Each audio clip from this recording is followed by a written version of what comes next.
I received a text from my wife while sat next to her. Part 1. Written by Phoenix Flies. She isn't me.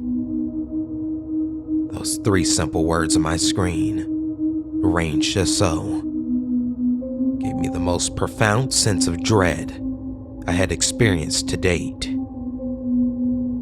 9 letters, and one overwhelmingly sinking feeling in my gut. I turned to Sophie, as casually as I could muster. "Where's your phone, hun?" She swallowed, still looking at the TV. "I left it at Harriet's earlier. I was going to tell you tomorrow. Don't worry, can't do anything about it now." Normally, she'd be glancing up and down between both screens. I never understood how she could manage to split her focus between them. Yet, here she was, eyes fixed on the movie in a way I'd never seen before, hardly even looking away to twirl noodles around her fork. "Fair enough," I murmured, trying to mask my unease. There was definitely something wrong with Sophie. Something felt off. Thinking back, she hadn't looked me in the eye since I came home with dinner. She had simply served up the chow mein and sat in front of the TV to wait for me. Maybe she was frustrated at having left her phone with her friend earlier. She's usually attached to that thing like an IV drip. Maybe she was feeling the withdrawal from her social media feed, but was too embarrassed to admit it. Maybe she too was hiding how she felt behind a mask of nonchalance. Maybe. I opened up the message again, checked the sender again to be sure. It said, "Sophie, mobile." Okay, it's just a prank, I told myself, half convinced. Just a cruel prank. They both know I have an anxiety disorder, and they're messing with me. "Very funny," I wrote out. "Give Soph her phone back tomorrow, okay?" I lowered my phone and tilted my head to Sophie and offered a goofy smile, like we often do with each other in quieter, awkward moments. But she didn't turn away from the TV. I could make out the half reflection of one eye in the side of her glasses. Aside from occasionally chewing a mouthful, she seemed vacant. My phone vibrated and my heart almost leaped out into my plate of noodles. Never before had I hidden anything from my wife, let alone while sharing a sofa with her. This was new and difficult territory for me. I hoped she wouldn't notice me checking the text, or at the very least, wouldn't comment if she saw. Excuses were not my strong suit. With my mouth dry, I tilted my phone towards me, lit the screen, and that sinking feeling came back for round 2. The girl you're with isn't me. Swallowing my fear like a pill without water, I slowly thumbed out a reply. "Okay, Harriet, it's late. Drop it." Face firmly in the mask, I tried to strike up a conversation. "How was Harriet earlier?" "Fine." Fork raised, noodles in, chew. I nodded like it was no big issue, and tried to turn my attention to the movie. Something Soph had chosen about a bunch of teenagers stranded at sea. They'd forgotten to lower the ladder before all jumping off their boat for a swim. The realization had just struck them, and fear was starting to take hold. "Bet they're kicking themselves about that ladder," I offered. Yeah, another mouthful of noodles. She was definitely avoiding conversation. My pocket gave another subtle buzz, and I carefully looked and wish I hadn't. Harriet is dead. She killed her. Get out! A chill ran down my spine, strong enough to physically lift me to my feet. Sophie definitely noticed, tilting her head ever so slightly in my direction. Where are you going? I feebly threw back a kitchen, get a drink. The best I could scramble together, the room beginning to spin as I left. I threw my plate onto the countertop with a crash and leaned over the kitchen sink, breathing heavy, convinced I was going to be sick. I ran the water cold and splashed the sweat from my face. Everything felt wrong. Your drink?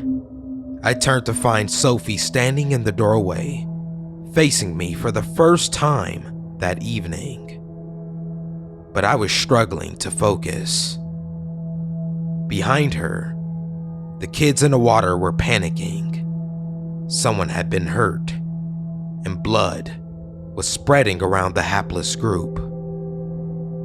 Your drink? Sophie repeated, firmer this time. Her format came back into clear focus as she set down a glass of water, my own glass of water, untouched. The glass of water that I had left in the other room before departing to get a drink. Somehow, my stomach found somewhere lower to sink. As I stumbled for a response, my phone buzzed again. My hand instinctively reached for it. To my dismay, Sophie noticed. Who keeps texting you tonight? She demanded, her stance rigid, her gaze burning right through me. But words wouldn't come out. Emotion caught my eye. The plate of half-eaten chow mein I had set down was shifting, pulsating, and among the noodles were dark worms, subtly squirming and undulating, and the nausea returned in a crashing wave as I pictured them inside me, alive and writhing around, not knowing how many I had consumed. Clutching my gut as if to keep it from churning, I pointed at the plate. What did you put in the food? She didn't respond, but stepped closer to the kitchen counter and set the glass down. The water within shimmered unnaturally in the starker light of the kitchen, as if laced with glitter. Her eyes shone through her glasses as she leaned over the counter. Have you had much to drink today? I think you're dehydrated. I ran. I swept the plate and the glass off the counter in her direction, and I ran without looking back. My knees were weak with whatever she had slipped into my food, but I made it into the garage, snatching up my car keys on the way. I scrambled into the front seat, slamming the door behind me and hitting the locks just as Sophie, or not Sophie, tried the handle. I backed up against the passenger door, gasping for every breath. My chest was taut, everything was spinning, and I knew I was losing consciousness. I had dropped the keys somewhere. As much as I tried to reach for them, I found only bruises, flailing my limp arm helplessly between the door and the gearbox. I felt something trickle from the corner of my mouth. She stooped to glare at me through the driver's side window. Her glasses reflected the garage lights overhead, setting her eyes ablaze. For a moment, I thought of those stranded kids in the movie. How they must be huddling together in the blood right about now.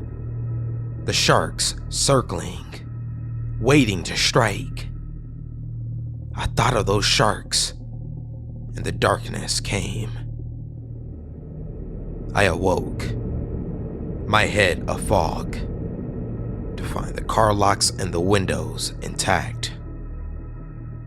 A note sat on the windscreen, facing inwards, written with an unfamiliar hand. Darling, I'm worried about you. I locked the garage up, and I've gone to Harriet's. I'll be back soon. Stay there. X. I checked my phone, and there were 3 text messages. At 1:40, tell me you're okay. 3:12, she's here. 6:34, sorry about Harriet. Everything's okay. I'll be back. Stay there. X. I revved the car into life and floored it, pressing against the garage door, the wheels spinning on the concrete floor. But the door didn't budge. I backed up as much as the garage would allow and slammed my foot into the accelerator. Metal met metal with a sickening screech, but the door hardly gave it all. Again, I reversed and surged forwards. 3 times, 4, 5, and I could see a crack of light as the door weakened. 6, 7, daylight was flooding in. It would only take a few more. 8, 9, and number 10. The front end of my car made it through the garage door entirely. Jagged metal scraping against the windscreen. Maybe one more, and I'd burst through those teeth and out of the shark's maw. As I backed up again, I caught sight of legs through the door. She had returned. Not Sophie was just outside, watching. She stood in front of the garage door, steadfast and still, blocking my path. Her position said one thing, loud and clear. You'll have to go through me. I almost hesitated. I tried to call Harriet, and there was no answer. I thought about calling the police, but talked myself out of it. They wouldn't look too kindly on a fugitive rolling up in the murder weapon. The car somehow managed 30 miles until the crushed bodywork and hampered engine let it down. I imagine there were a few pieces of Not Sophie caught up in the mess of metal. She was dragged along further than I had expected. Abandoning the mess of a vehicle by the roadside, I set off into the woods. The forest was deep, and I took a meandering route through. On the other side, I eventually came across a car rental company. Took their most affordable option and headed off in a different direction. Days have passed, and I haven't been tracked down. I've been listening attentively to the news. There hasn't been any mention of the horrific hit-and-run incident. I can only assume that means a victim hadn't been found. In my dreams, I see the red smear in the road I left behind. I see the misshapen husk of Not Sophie. I see a swirl of those black worms she tried to feed me. I see her broken carcass haul itself upright bent and disjointed, and I see the worms fall from her open wounds. I can't keep going like this, living out of an overdue rental car, waking to the screams that echo around the truck stops. I hardly recognize myself in the mirror. My eyes are sunken, my skin pale, my hair is coming out in clumps, and I look hollow. I've never suffered from nosebleeds before, but it feels like I've always got a tissue in my hand, fighting a constant stream. Whatever damage those black worms had begun to cause, I doubt they're finished with me. I don't know what happened to my Sophie. I don't know what that thing was in her place. I need answers, or else I need this to be over. I need to go back. Wish me luck.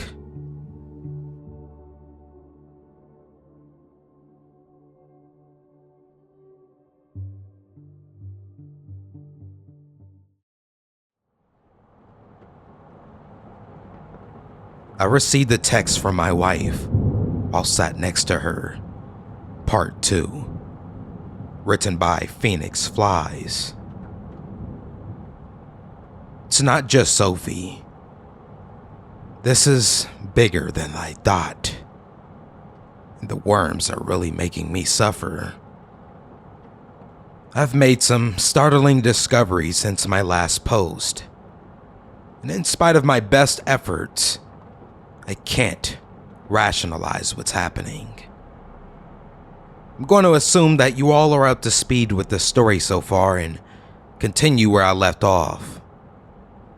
I can't thank you enough for all your advice since my last post. Well, I really appreciate the gesture, but I don't think things panned out quite the way I'd hoped. I was recommended a deworming medication called ivermectin and managed to track down some of the paste by visiting a farm supply shop. I took a gamble and bought an excessive supply of the stuff. And thankfully, the guy behind the counter was stoned out of his skull. Neither didn't notice that I looked like a walking corpse or didn't care.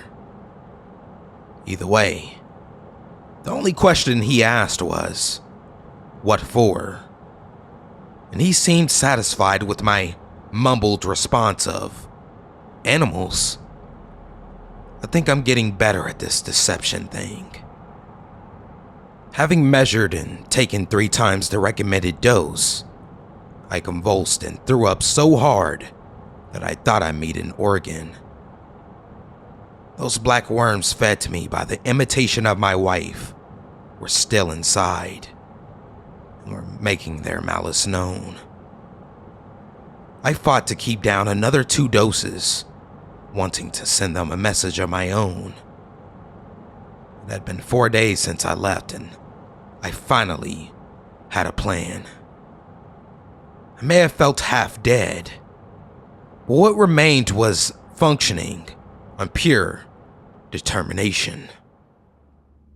The sky was cloudless, the day so bright that it felt like an insult. At least the window glare might work in my favor, I thought, parked across the road from Harriet's house. This was the last place I knew Sophie had visited. My Sophie, the real Sophie. She had not returned, but something had come home, masquerading as her.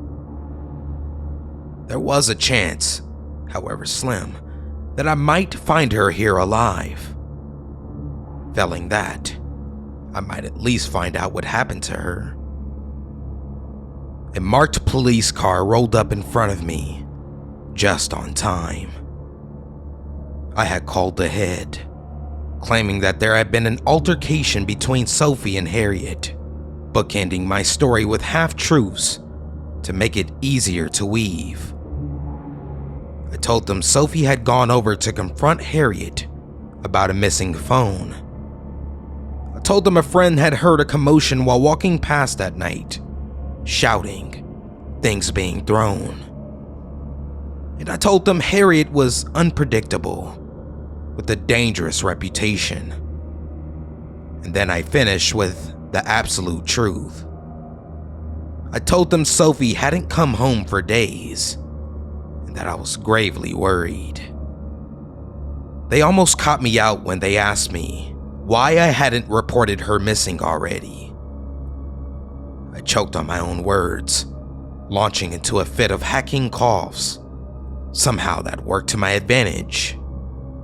"You don't sound too healthy yourself," they said, handing me an excuse which I clung to like driftwood after a shipwreck.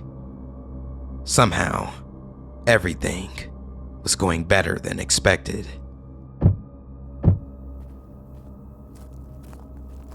Two uniformed police officers approached Harriet's door. One knocked, while the other took a step away and glanced around the street. Instinctively, I shrunk down in the car seat as they looked in my direction, then chided myself as I realized how suspicious the move would seem if I were spotted. I awkwardly scooted back upright, and the last scraps of my confidence dissolved when I noticed a police officer staring right at me. The window glare had not worked in my favor as I hoped. They had witnessed the whole of my pathetic pogo dance routine and leaned in to whisper something to their partner. Both were facing me now, and one took out a notepad. I wanted to shrink back down into the footwell, but told myself, "Look normal, be normal," and held my ground for a second until my nose erupted for another enormous bleed. I swore loudly, grabbing a thick wad of tissues and holding my face down into it, waiting for the drainage flow to stop. By the time it cleared, I raised my head, and the officers had disappeared into the house. I blinked, relief giving way to despair before I could even take hold. My plan had hinged on witnessing either Sophie or Harriet answering the door. And now, I was cast into unknown territory. I waited, weighing my options against one another. But the more I turned them over, the more my plan came apart. As if held together by the cheapest glue logic could buy. Looking back, it's clear that I slipped into the worst anxiety spiral I had experienced for years. But at the time, it was nothing so simple. What would I have actually done if Sophie had answered? Ran to her? I'd have no way of knowing if it was her or the imitation. And I could be running into a death trap, or worse. And if it had been Harriet who answered, what the hell was I planning on saying?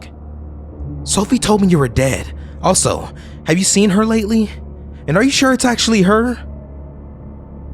At some point, I felt like the conversation had been clear in my head, scripted word for word through a dozen different outcomes. But everything suddenly felt so blurry and uncertain, and sweat flooded my face.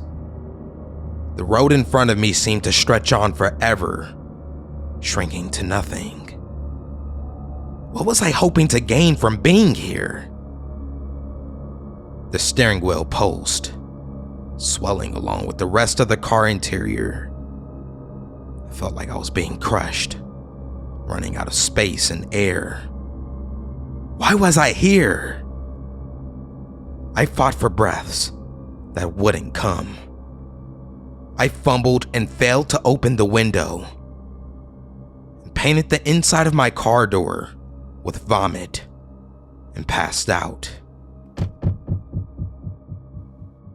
I blinked back into consciousness to the dull thump of a car door closing.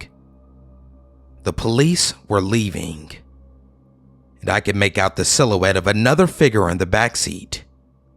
A silhouette with shoulder-length hair. This wasn't Harriet, who wore her perpetual pixie cut with pride. My heart leaped as a thought took over my bleary mind. That could be Sophie. She could be safe. But on the other hand, it could be not Sophie, the imitation. She could have been staying at Harriet's house to ambush me, knowing I would return to track down my real wife, waiting just inside like an eager spider. And if that were the case, then the danger had gone, whisked away in the back of a police car. Either Sophie was safe, or the danger had gone. I had to go inside. The oppressive brightness of the day had finally given way to the evening gloom. A handful of keen streetlights had judged it dark enough to activate. Most were holding higher standards, waiting for the proper nightfall. But they would not be waiting for long, as the darkness was already drawing in. A breeze struck me as I left the car, cutting deeper through my saturated shirt. I caught a glimpse of myself in the wing mirror, a corpse clad in a Pollock canvas of puke and blood. Would Sophie even recognize me like this? No matter. All I could think about was finding her, or finding evidence of what had happened to her. And while there was a chance she was still alive, I had to try. I had to go inside. I had to. The house sat detached from its neighbors. Identical buildings with identical lawns and driveways. Aside from their numbers, and the odd flourish of colored curtains laid by particularly daring residents, there was nothing to tell them apart, as was the way with many of these new-build estates.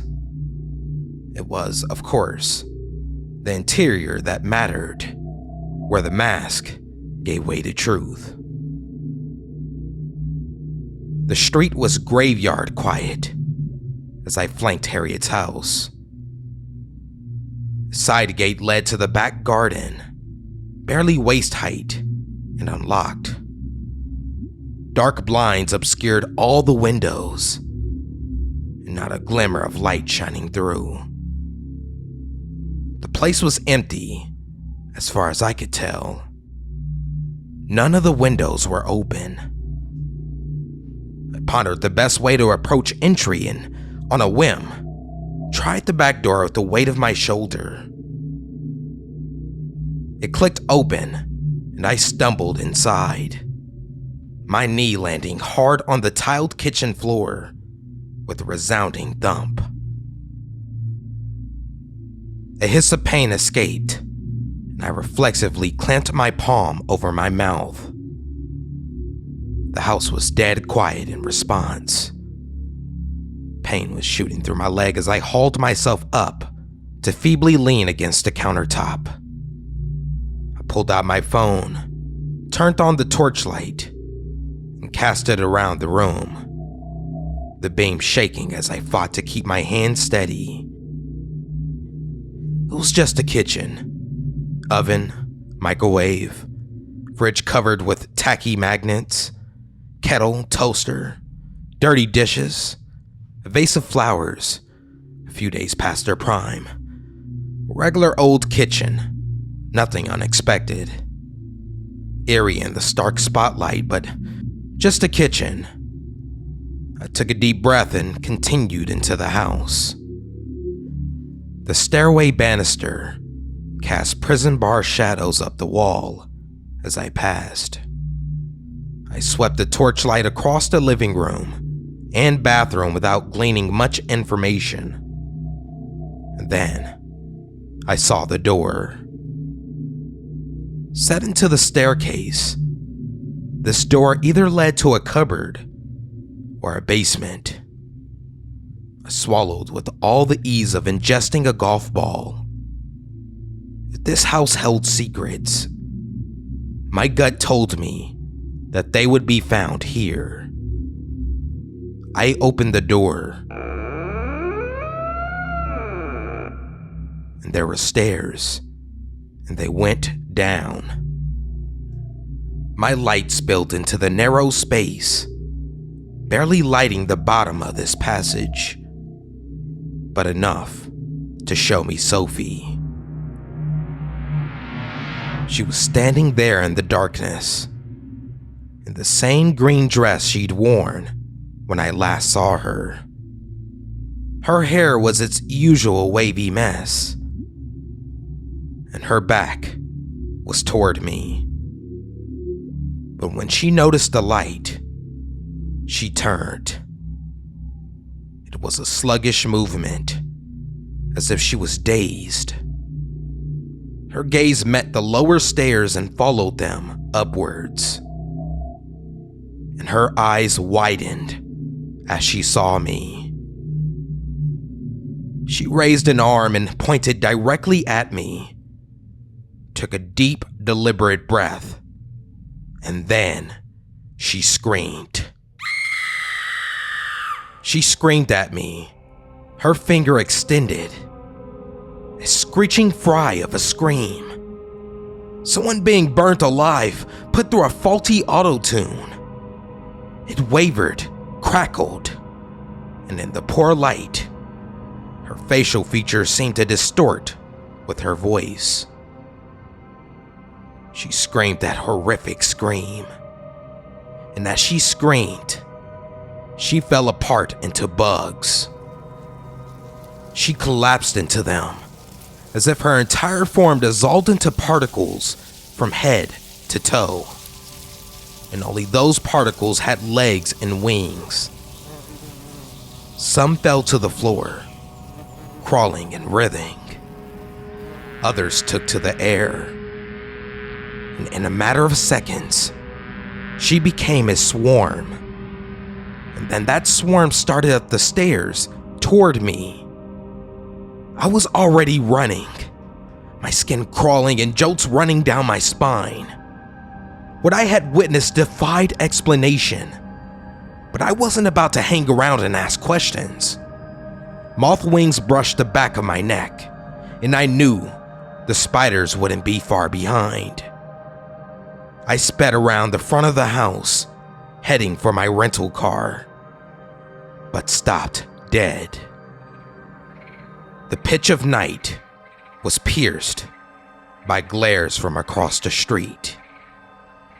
Open doorways, spilling light, each silhouetting a single finger. 4 of them, 5, no 6. The neighborhood had steered, and they were watching from their doors, standing as still in uniform as their houses. I blinked, somehow taken aback, more by this than the bugs. And there were 3 more figures that were standing by the car, between me and my escape. Tiny legs brushed up my shins, the first of the swarm flowing over the top of my socks.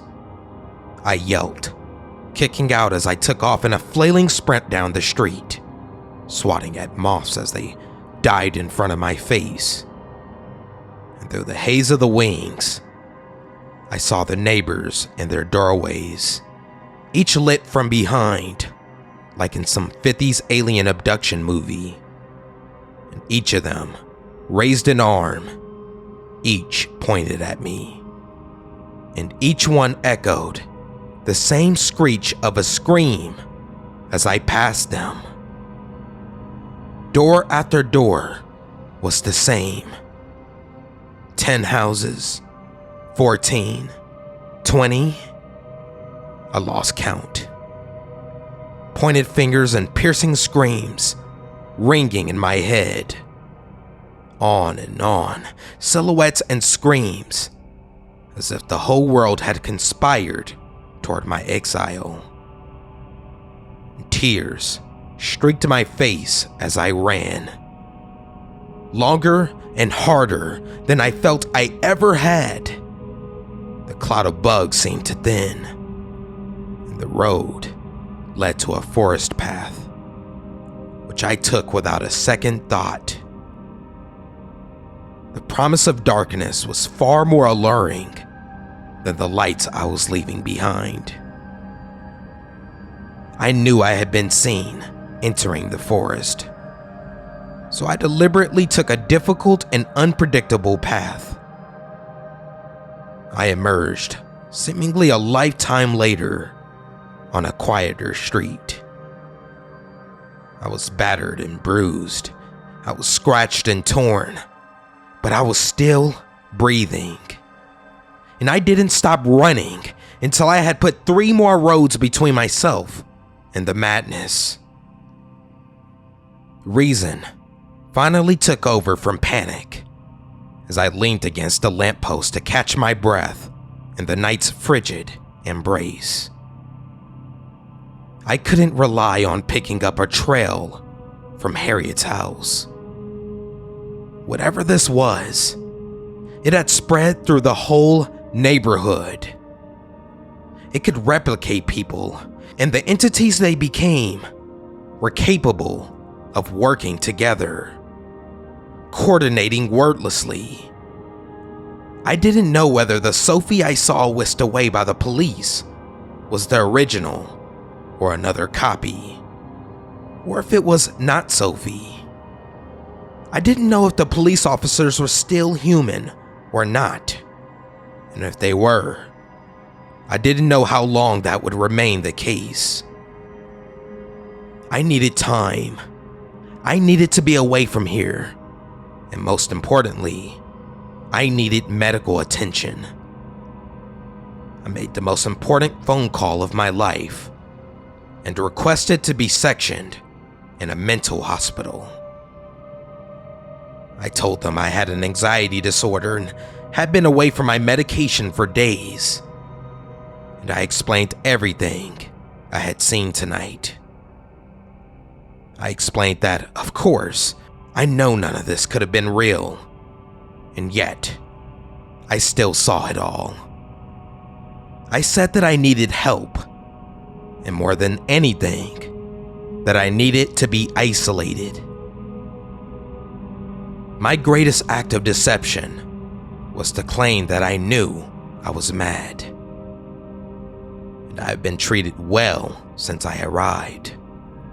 I have my own room, and since I am here on a voluntary basis, I still have my phone and access to the internet. There are communal areas which I don't use, and I can leave whenever I want, but I don't want to. I requested a deworming medication and was given some sickly banana-flavored syrup. They won't allow me the dosage that I want, but this is better than nothing. I haven't noticed any worms in what I bring up, and I still feel like death, but I'll persist. The nosebleeds still come, but now I can shower and keep myself clean. They bring me strong antipsychotics, and they bring me tranquilizers. I thank the staff, and then I hide them. I've been feeling safe here, and the past few weeks have practically breezed by.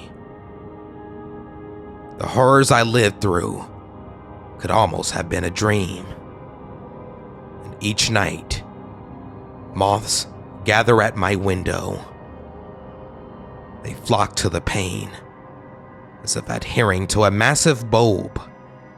Dozens of creatures crawling over one another, flexing their wings. And in the movement of those wings, from their shifting formations, is her face. And I try not to look.